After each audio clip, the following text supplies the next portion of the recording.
Okay, next question from Conor. Hi, Rob, huge fan. I know you're super busy, but when you get a chance, could you expand on keto and triglycerides? I am a 24-year-old male, 5'10", 180 pounds, and about 15% body fat. Very committed to weightlifting, yoga, nutrition, and fitness in general. I just got back a blood test and I had raised triglyceride levels, about 220. I was wondering if I can do anything to lower this or if this is even bad. Anything will help, and I'll be looking forward to your response. Kind regards, Conor. Yeah, so in general, on a ketogenic or low-carb diet, we would anticipate that triglycerides in general would be lower than this. Now, we've seen one interesting phenomena, so clearly, when we do our blood work, in general, the blood work needs to be fasted. And in particular, when we're looking at things like triglycerides, we need to make sure that we're in a fully fasted state. And we have seen some folks that are in this kind of keto world, because it's higher protein, higher fat, tends to slow gastric emptying.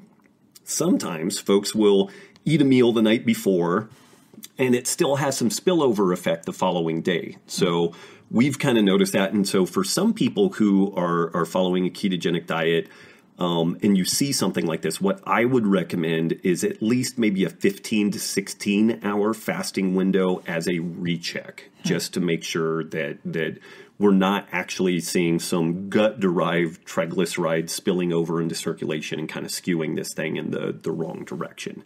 That's one thing that I would look at. If that isn't the issue, then it could be a situation where, in general, a ketogenic diet may not be the best fit for you for a variety of reasons. And it could be a deal where you modify the ketogenic diet and make it what folks call a Mediterranean keto, where the emphasis is more on monounsaturated fats, maybe a little bit more fish in lieu of like beef and chicken and stuff like that to prop up the polyunsaturated fats, also the omega-3s specifically.